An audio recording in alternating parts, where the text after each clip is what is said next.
Hello all, I am Deniz Yonucu, Direction Section Co-Editor of Polar, and today we are discussing Tomas Salem's new and important book, Policing the Favelas of Rio de Janeiro, Cosmologies of War and the Far Right.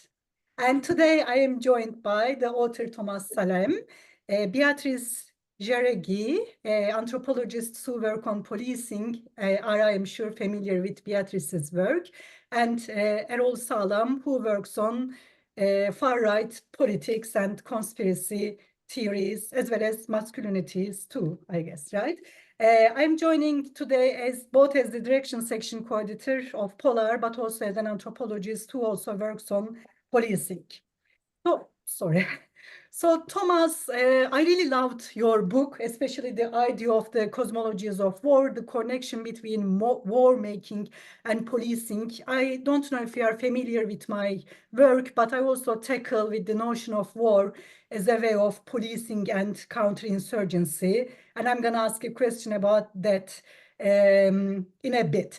But before that, can you tell us a little bit about the project, the research project behind this book? How did this book come into being?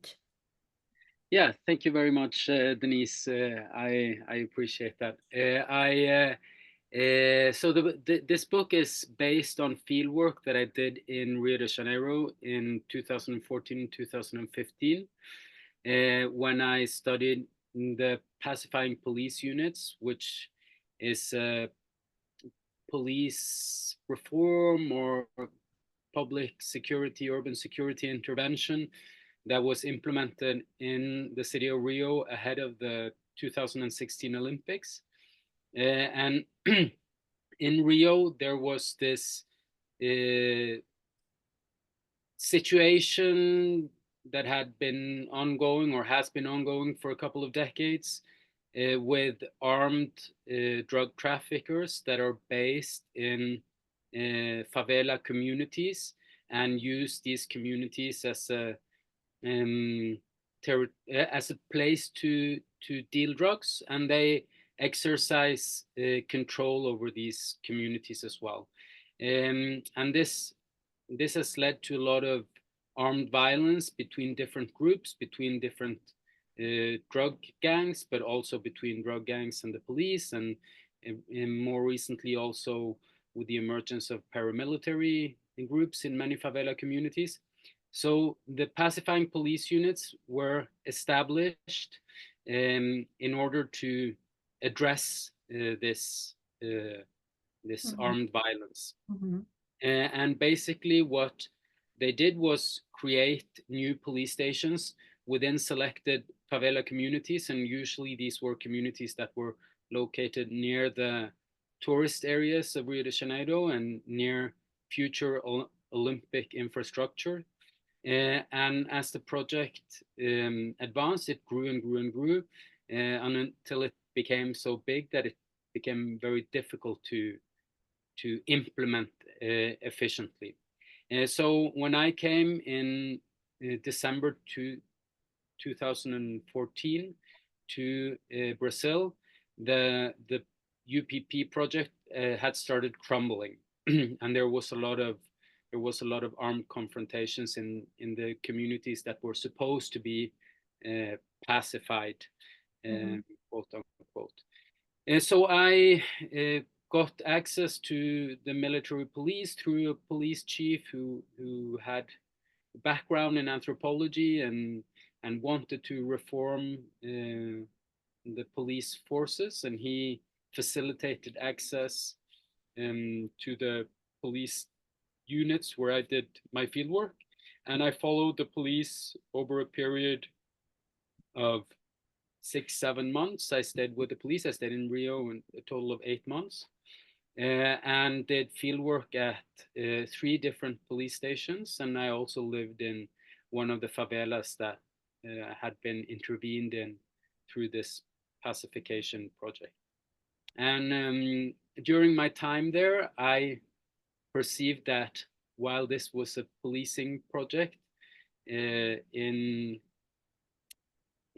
the kind of practices that were carried out were highly militarized and reminiscent of kind of urban warfare, and that was also the way that they were described by police officers.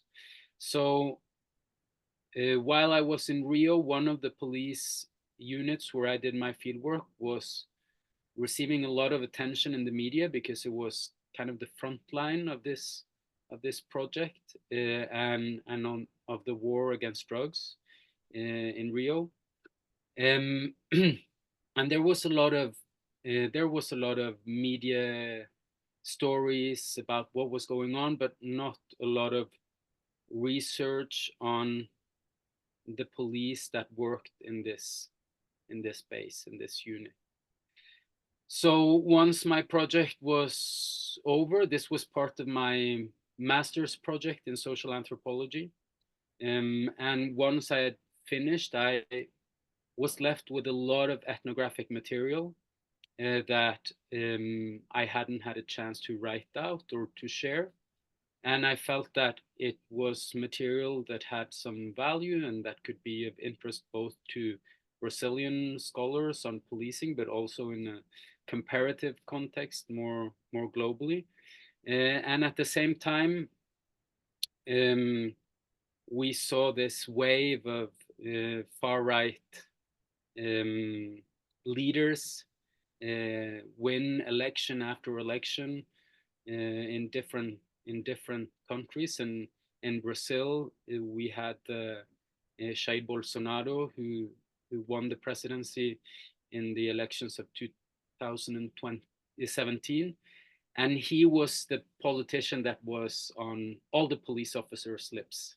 So all the police officers that I worked with, not all, of course, but when they talked about a politician that understood them, their cause, and supported them wholeheartedly, it was always Bolsonaro and his sons. So I said, okay, there's an interesting connection here that I want to understand and that I want to analyze, and I think that understanding what went on in the favelas and the moral universe that the police operate within could be helpful in understanding Bolsonaro's political project. So that's the backdrop of the book. Yeah. You do it very well in the book. I mean, we can see that there's a lot of, you have put so much time and energy in research. You lived in the favelas, you conducted research among the police, and you combine them like really well together. And it also resonates with, I mean, we know that policing is global, so it resonated a lot to me, the stories, and I'm sure to Beatrice too. I see her nodding too. So I think anthropology, it will resonate a lot to the anthropologists of policing who work in different parts of the world. But I also had a brief conversation with Erol about your book, and who works on masculinities and far right too. But far right movements and politics has a global aspect too that Erol will be addressing. But before that, I will ask Beatrice about her thoughts and her questions. Okay, thank you. Can everyone hear me okay? Yeah. Okay, excellent. Well, first, I just want to express my gratitude for being invited to engage with this really, really exciting and very thoughtful and nuanced work, which indeed, as you were just reflecting in your comments, Deniz, it's so important for kind of global comparisons. And there was so much in here that was very familiar, you know, that resonated a lot with the work that I've done, even though it was in a very different time space in northern India 20 years ago, more than that. Ooh. Oh, time, the early aughties. And but yeah, all of the, you know, discussions of not just the, you know, of course, the masculinist cultural forms and movement to the far right, but also just the multiplicities of actors that are vying for control over territory and engaging with the communities, these unofficial exchanges of resources and various kinds of currencies that would go around. Of course, also the despairing affect and expressions of powerlessness by police themselves, even though, of course, they are very powerful and were meting out incredible violence, both as a kind of revenge if one of their colleagues was killed or something, but also, you know, with this sort of a sense of cosmic justice and in a kind of vigilantism. So there were so many things in here that that really resonated. And one of them, which I wanted to ask about in my first question, related especially to this issue of, I mean, you focus, Tomas, very much on this question of subjectivization, like how they become police, and this specific kind of war police. But I was thinking about also linking this with the idea of securitization as labor or as work, because especially, I mean, a number of times you talked about how when you approached the officers, and even when you were just getting permission and getting access, you said, I want to study the working conditions, right? You wanted to know more about their experience, which they showed you and told you. And so I wondered if you could say a bit more, just do some reflections on, you know, thinking about policing or policing, soldiering in some ways, as work, you know, as a job where these figures don't have, in many cases, and certainly in this context where you work, they don't have the usual rights of other laborers to unionize and things like this. And then even if you could relate it back to what you were saying also about Bolsonaro, because I think there was somewhere in the book, correct me if I'm wrong, where you said he had actually been leading a union or forming, and of course the police, you know, cite him as like he's the guy, right, for our rights. So yeah, just a bit more on that, policing as work. Thanks. Yeah, so there's a very, thank you, Beatrice, for those comments. They're make me think a lot. I think you're signaling a tension that was very perhaps unexpected to me, because it relates to the way that the police officers see themselves as part of the state versus how they see themselves as external to the state. So I think like they both of these things are true. On the one hand, they see themselves as state representatives, but at the same time as representatives of a state that they perhaps feel that don't represent them. And Bolsonaro, he made his entire political career defending the rights of the police officers as workers, and that was the appeal of Bolsonaro to a lot of the police officers, that they felt that there was someone within the political system that actually represented them and defended or took their perspective. And I think that I mentioned it somewhere in the book. I draw a line to what Deleuze and Guattari write about the figure of the soldier as a figure that is always external to the state, and then has to be produced both as external to the state, but also recruited and harnessed by the state in a way, so that it's a figure that often these police officers, they come from backgrounds where they, I don't know if marginalized is the word, but they come from backgrounds that are not so different from the backgrounds of the people that they are set to control. So they often come from low income neighborhoods, and I think many of them kind of feel that they're fallen a little bit out of the system in a way, and they see the police as a path to a different kind of social identity where they can assert their power more forcefully, but also as an economic opportunity where there aren't that many. So it's an opportunity for a stable job with a stable income that, all things considered, isn't that bad, and it gives them the opportunity to earn some extra money as well. For example, having a side job in the private security industry, or perhaps in being involved in these illicit economies that I write about as well. And yeah, and in that sense, you could say that it's a project of inclusion in a way. It's it's a way for the police officers to feel important, and and to assume a position of power. But at the same time, when they are inside the police institution, their understanding of the institution and their understanding of how it relates to the political system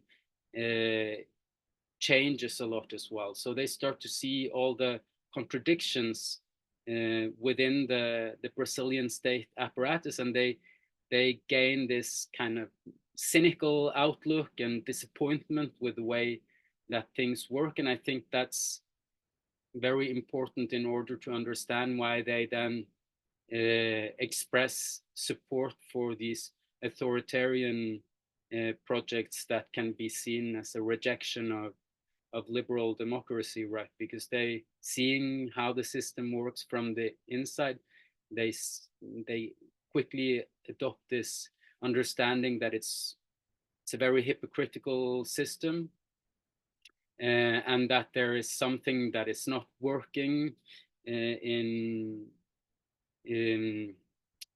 accordance with how it is supposed to work. So I don't know if I touched on the question that you had, but that's how I've thought of the police officers' process of subjectification, or how their subjectivity as police officers is shaped through their work environment, or through this performance of policing as a kind of job, you know.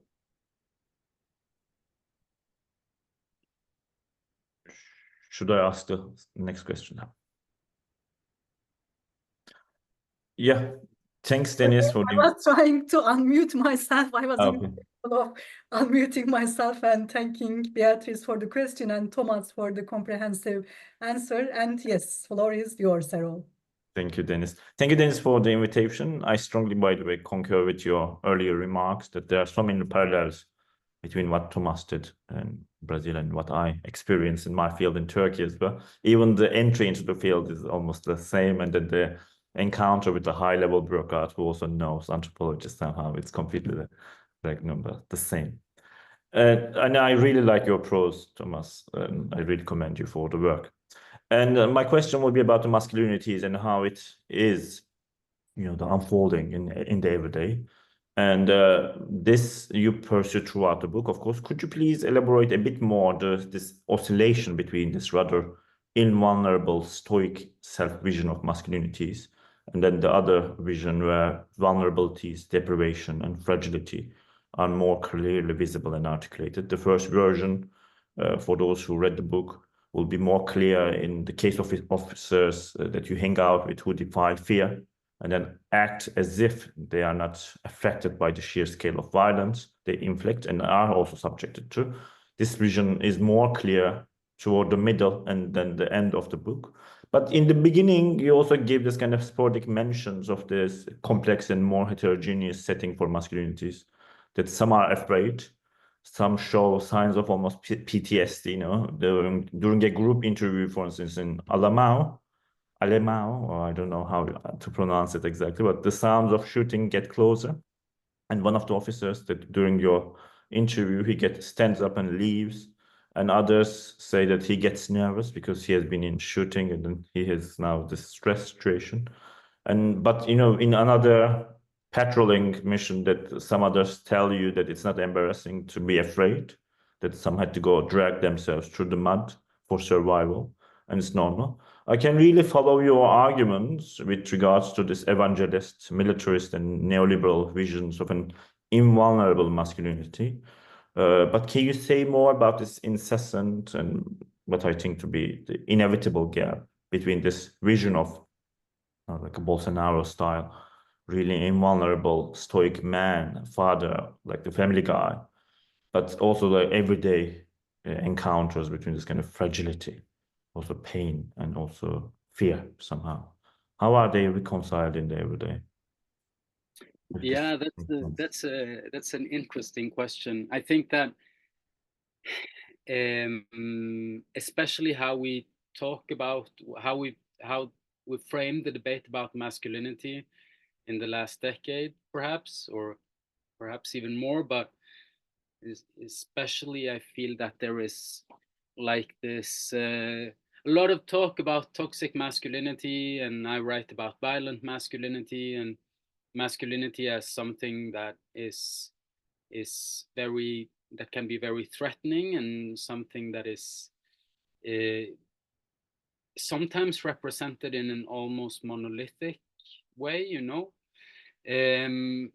that doesn't capture the vulnerability. And it sounds strange even for me to talk about like the vulnerability of these police officers, but I think that it's necessary if we want to understand why they act with a forcefulness that they do, because I think a lot of it comes from fear, and the necessity to assert yourself forcefully in order to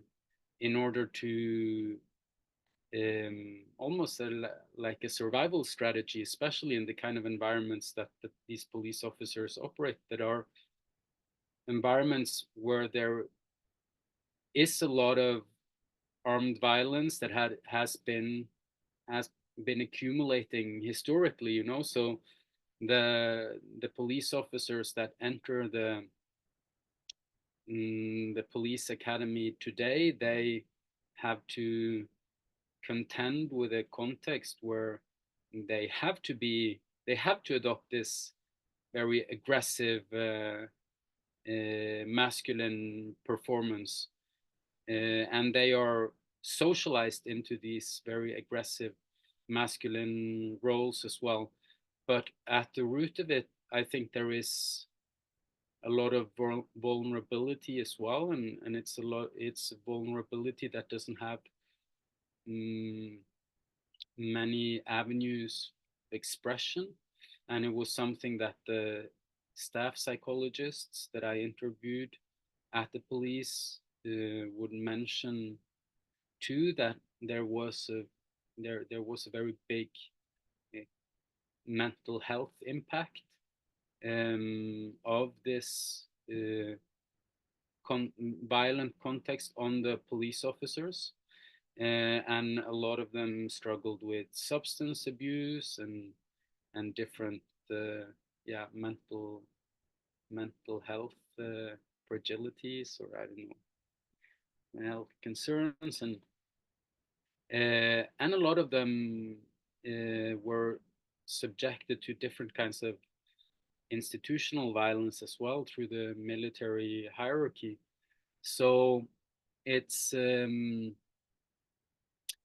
it's a very complex situation, and it's very it can at times be different to draw like a very straight line between this role of victim and perpetrator. And I think the former question that you, Beatrice, asked me has a little bit to do with that as well, how the police officers are both state representatives and external to the state, or don't feel represented by the state at the same time. It's a little bit the same kind of dynamic here as well, that they are perpetrators in many cases of very violent acts, and at the same time they suffer different kinds of violence, which is part of the reason why they act in this aggressive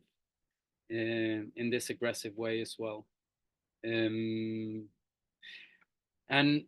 I think Bolsonaro, he's like this ideal figure in a way, because he's this very strong, he gives this impression of being this very strong and assertive man, and that's kind of the ideal that they aspire to, whether they're able to achieve it or not. He becomes like this ideal symbol for them, and I think that's another important reason why he is so popular, because they kind of see themselves in him, and at least the kind of man that they would like to be. And he embodies many, not just in terms of this militaristic or militarized male figure, but also his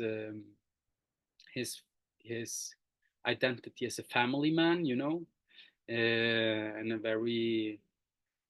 very assertive fatherly figure who has a very close connection to his sons and defends his sons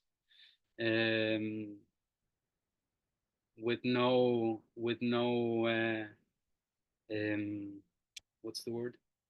He it's like, yeah, a radical defense of his family as well, and I think that has a lot of appeal among the police officers, this kind of fatherly figure and provider, and I think I write a little bit about that in the book as well, that it's not just about the capacity to exercise violence, but it's also this role of the provider and the father, which is very important to these men. It's a very colonial thing, right? Well, on the one hand, being the murderer, and on the other hand, posing as this savior, and the colonial history and the ongoing colonial violence is very much present in your book. So, Thomas, yeah, sorry. I will ask my war question. So on page 266, you cite a conversation between you and two police officers. You are about to leave the field, and they know that you are going to write a book about them, or a thesis at least, and one of them asks, "What are you gonna write about us?" And then the other one responds, "He'll write the truth. He'll write that we are at war." And then you say, "But what kind of war is it, where there is no tangible separation between the different warring fractions, where black men from the favela kill black men from the favela, where one brother joins the traffickers and the other the police, where men wage war for the police one day and for the militia the next day, where the police help traffickers defend some territories and invade others, and where money flows between groups that are allegedly opposed." These are very, very important questions, very clearly articulated. I tackle similar questions in my book, and I have my own answers to these very important questions that you so clearly pointed out in here. But I want to hear your thoughts. What kind of a war is this? Yeah, so there are different ways to answer that question. There is an ideological component that I think harks back to the colonization of Brazil and the idea of this civilizational war. It's yeah, it's a war that is very much about creating certain kind of subjectivity, specifically modern kind of subjectivities. But what I emphasize that as well, but what I think is key, that is often overlooked, is the way that the urban violence in Rio creates a lot of opportunities to make profit.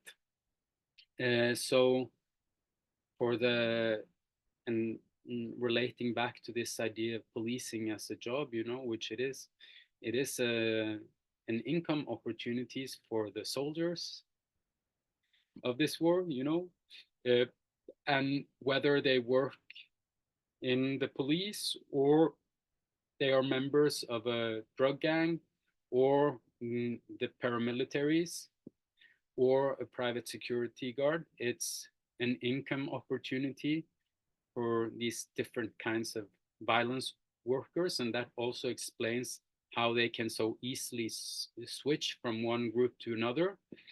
Because if they're not in the police, and most likely, so in this case of brothers, you know, you have brothers from the same family where one brother joins a gang and another brother joins the police, and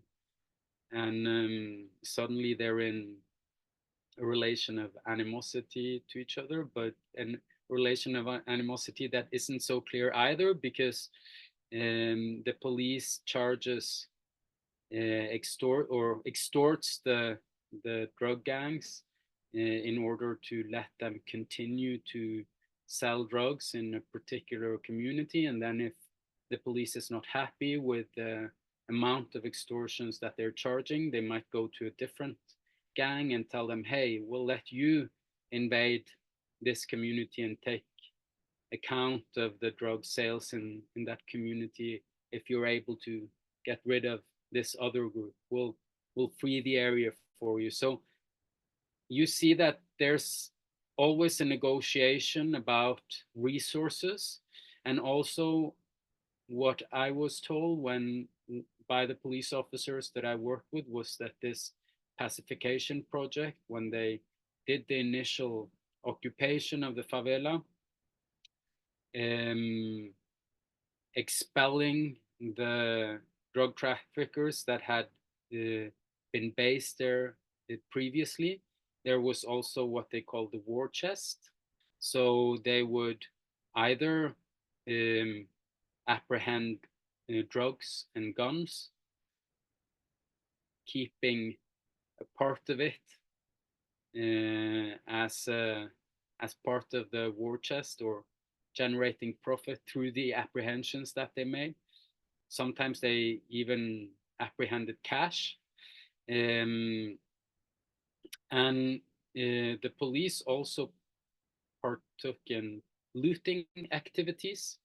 And many police officers, well, I don't have numbers, but there is a close link between police officers who work in the police, and then when they're off duty, or if they get expelled from the police, or for any other reason choose not to continue in the police force, since they have the training in use of weapon and know how to assert power in these communities. They do the same thing in their home communities or in other communities as part of paramilitary organizations. And these paramilitary organizations might initially have been motivated by the desire to create order in these communities and create or produce a certain level of security. But as they've evolved, they've become, the economic motive has become more and more important, and they can charge extortions from business owners. They can monopolize they can monopolize certain public services like internet, the gas that they use for cooking, local transport. They also organize land grabs and sell lots to or either apartments or lots with illegal documents to people who can't afford to buy land elsewhere. So through this situation where you have a lot of different groups that are at war with each other, you create the opportunity for a lot of different illicit economies to flourish. And I think that there are some other social scientists who have emphasized the economic dynamics of the urban violence in Rio very well as well. And in this context, the actual armed violence is also, it's often part of a negotiation over how big part of the share the different groups get. But in general, this entire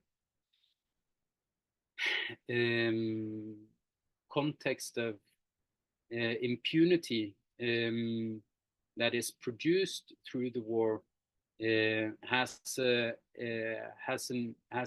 economic side to it as well. And this is one of the areas where I use where I extrapolate what is happening in the favelas to what happened on a national level during Bolsonaro's presidency, as his rhetoric was also a highly militarized rhetoric, and in a way there are some political philosophers as well in Brazil as well who have thought of it in that way, as Bolsonaro's government as a kind of war against democracy. And I think it ties very well into the colonial logics of governance, you know, where you have Achille Mbembe's argument that colonies are spaces that are ruled through the logic of war, and both in the favela as well as on a national level, applying this logic of war makes it possible to engage in different and particularly predatory forms of resource extraction. So I think that's the kind of that's the sense in which I found the notion of war useful to think with. Yeah. Yeah. Oh, that's great. There are very different layers of this war, and as you show very well in the book, there's the colonial legacy and ongoing colonial dimensions embedded in that too. And I know that Beatrice also has a war question, so the floor is yours, Beatrice. Yeah, okay. So I mean, it's very much in line with what you just asked. So this is kind of perfect because I had a similar question of what kind of war is this, and even just in reviewing a few times, I mean, you used different modifiers, Tomas. You used cultural war, and I mean, of course, the subtitle is Cosmologies of War.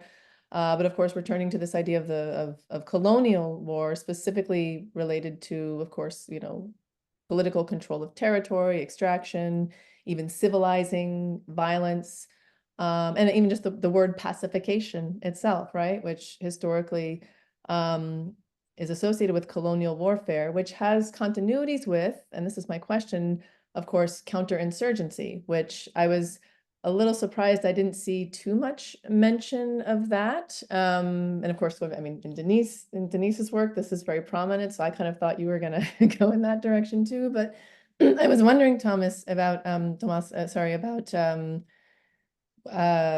since so much of pacification historically has been about, you know, engaging the people. Even in some contexts, they use, you know, terminology like winning hearts and minds and things like this. But I wondered if thinking about this mode or this type of warfare as counterinsurgency, does it work? Does it not in this context? And if not, why not? Because I mean, I certainly understood your argument appealing to Deleuze and Guattari and this idea of the war machine, which is quite abstract. Whereas, of course, there are other theories that are very much grounded in counterinsurgency as a praxis, right? Throughout the 20th century, where you actually have military leaders writing social theory from, the Galula to even Petraeus in Iraq. So you know, while what you described on a day-to-day basis maybe wasn't exactly the same as what, you know, military leaders might understand as insurgency in, you know, Southeast or Central Asia, Northern Africa, the Middle East. But in some ways it did sound a lot like it. And especially once you started discussing, you know, the militias and the kind of the police military ties with traffickers and police being involved in militias. So I was just curious whether you think counterinsurgency as a particular mode of warfare might be applicable here, but if not, maybe it's not appropriate. Why not? No, it is definitely applicable. I think it's there are different ways of thinking about what is going on in Rio de Janeiro as a kind of counterinsurgency warfare. I can talk a little bit about one of the ways that I've approached it through that lens, and it relates to what we were talking about with masculinity as well, because there is a very direct link between the kind of militarized masculinities that was cultivated by the American militaries during the Cold War and idealized masculine formations within the military police, and it was very much this notion of this very, so you had perhaps a more gentlemanly notion of what a soldier should be in the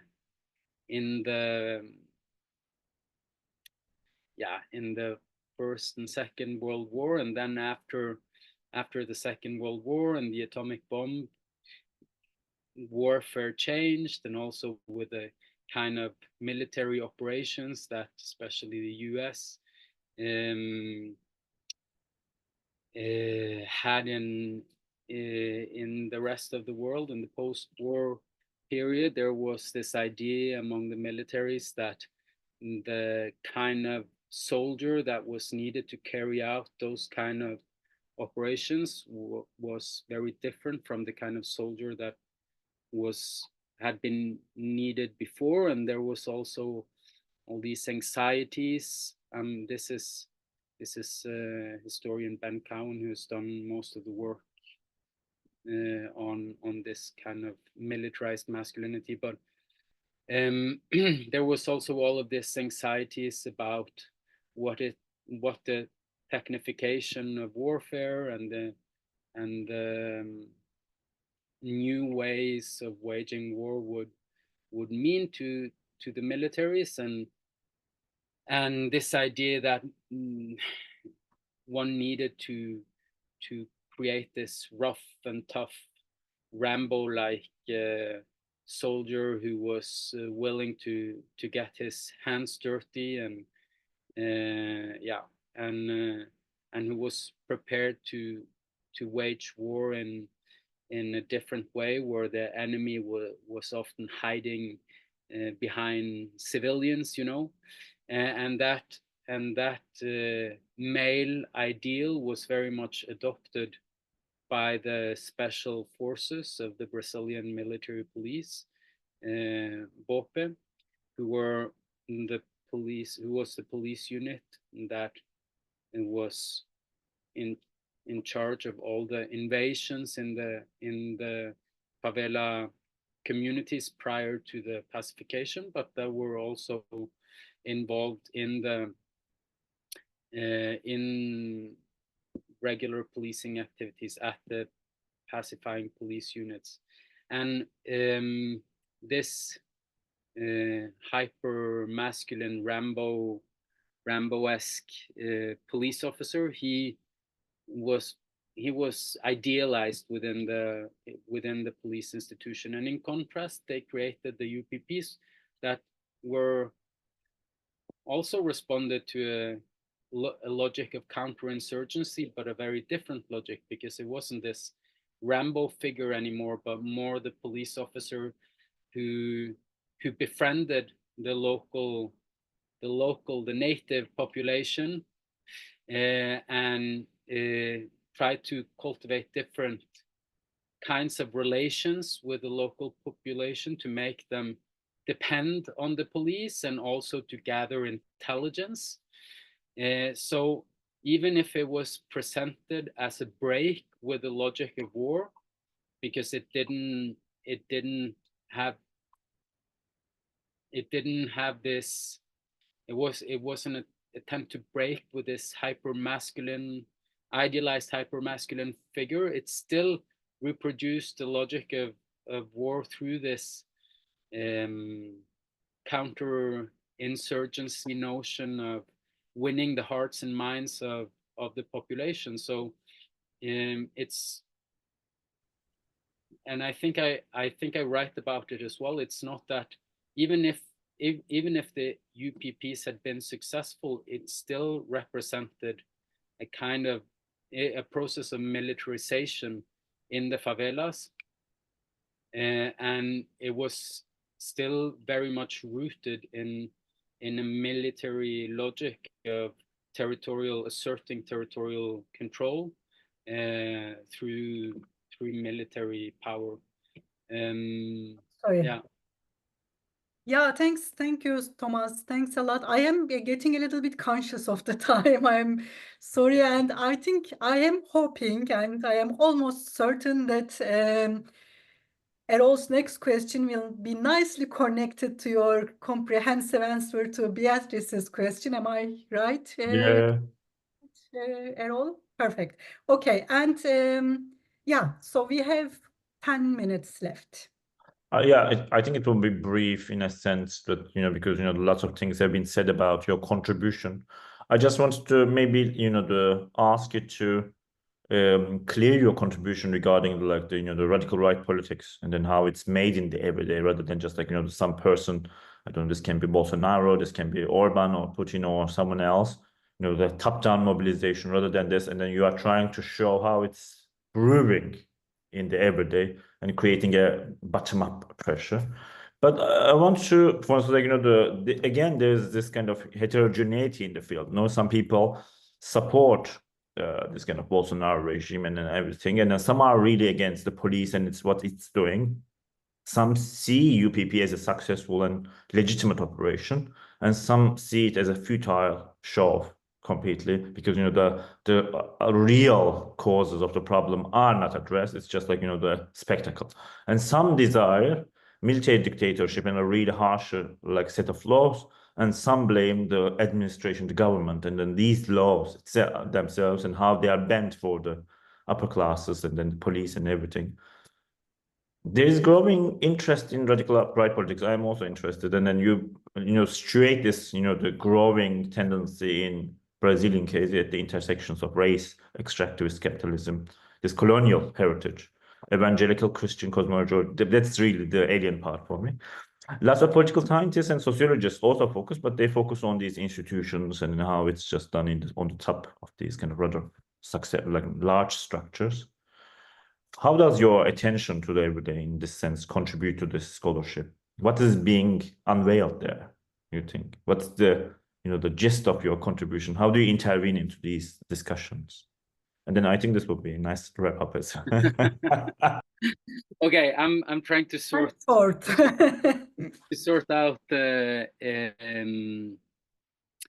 what you said. So I think that the way that I have thought about my contribution to the debates about the emergence of the far right is to try to understand the moral universe that the far right operates within, and try to understand what makes authoritarian political projects appealing, even in a situation where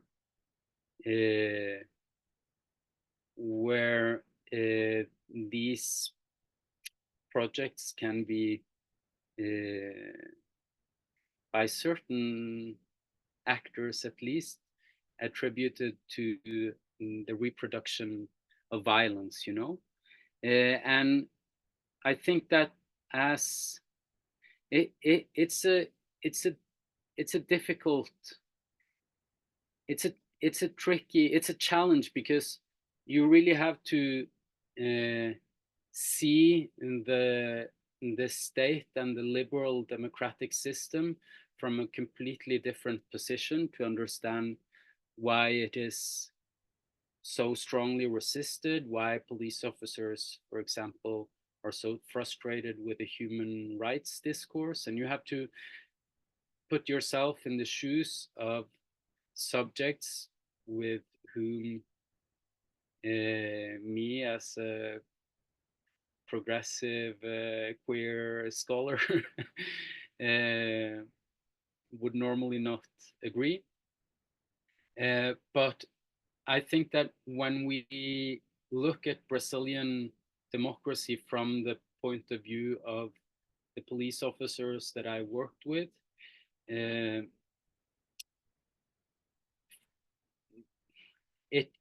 they have this understanding of the democratic system as very hypocritical, as a system that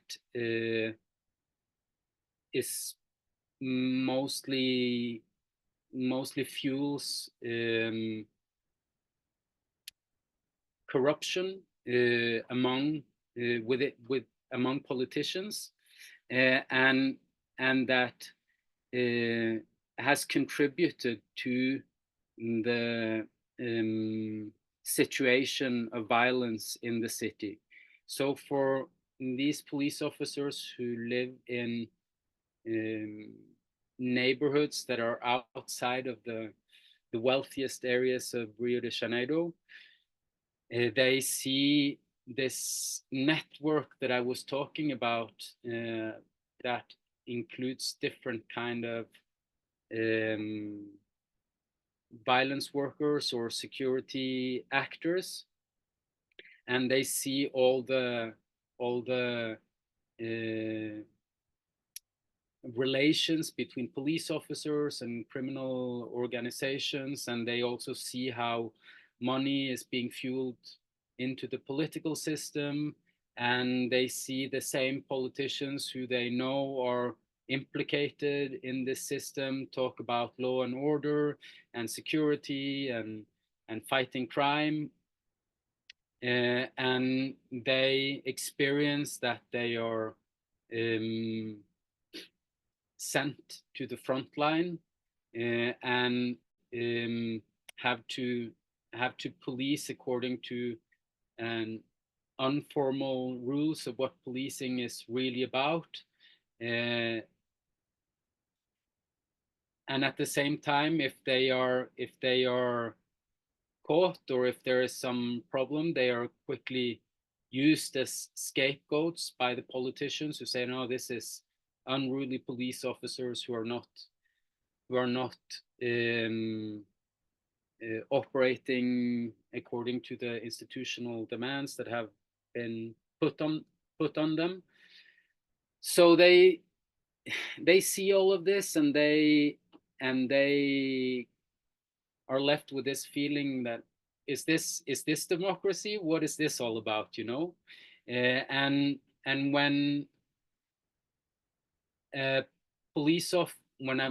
a politician who kind of speaks in their defense uncompromisingly, and who also presents himself as a defender of traditional values, often with a strong religious and moral component to it, comes and say, I'm gonna establish order here, and I'm gonna protect you, then it becomes very reasonable for these police officers to support that kind of political project. So what I hope that this book does is show that from their point of view, this actually makes sense.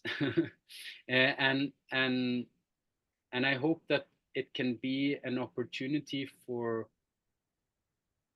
progressive politically oriented scholars to kind of turn the lens back on us and think about what kind of political strategies we need to develop if we're gonna address the concerns that these men and women have, so that we're able to think about viable political alternatives that can have an appeal to these groups as well, you know, because I don't think that, Are you done? Do you want to add something else? Okay, I think you've done a great job in the book providing all these insights from the police organization. We didn't talk. I want to show the book again. We didn't talk much about the favelas, but you also, provide a lot of ethnographic insight from the favelas as well, and how working class, racialized black people in the favelas of Rio de Janeiro experience police violence and gang and other forms of violence as well. We didn't have the time to talk about it. I wish we had the time, we had more time. I have other questions too. For instance, about police anthropologists, which I find a very curious subject. Police's interest in anthropology as much as our interest in policing. Beatrice and Erol, do you have any other questions or comments to add? Very well done. Thank you for the book as well. It was a joy to read. Yes, I agree. I mean, I have so much more to say, but we just don't have time. And again, I really am grateful for the opportunity to, really had to sit down, and it's amazing work, Tomas. Thank you. And Deniz, thank you very much for the organization as well. Yes. Thank you. And thank you to you, Beatrice and Erol, reading and engaging with Tomas's work and joining us today. And thanks for your work, Tomas. Yeah, thanks to the three of you for taking time to read the book and give me feedback and come with questions that make me think. And I really appreciate it. And thank you, Deniz, in particular, for organizing this. So I'm looking forward to see how your research will progress in the future. And thank you again. Thank you all. Bye.